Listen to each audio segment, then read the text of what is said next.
بھیک جتنی دروازہ بھی اتنا۔ ایک مرتبہ ایک فقیر ایک دروازے سے دوسرے دروازے تک پہنچتا رہا، یہاں تک کہ ایک بہت بڑے دروازے تک پہنچ گیا۔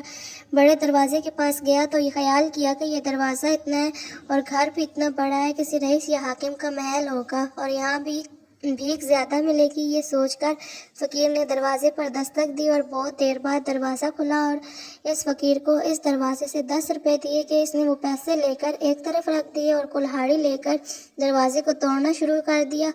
جب دروازہ توڑنے کی آوازیں آنے لگیں تو گھر والے باہر آئے اور یہ منظر دیکھ کر پوچھنے لگے کہ کیا کر رہے ہو، دروازہ کیوں توڑ رہے ہو؟ تو فقیر نے بڑا عجیب جواب دیا اور کہا کہ میں یہاں اس قدر بڑا دروازہ دیکھ کر آیا تھا کہ دروازے کے برابر بھیک ملے گی، مگر میں نے دیکھا کہ اتنا بڑا دروازہ اور بھیک اتنی کم ہے۔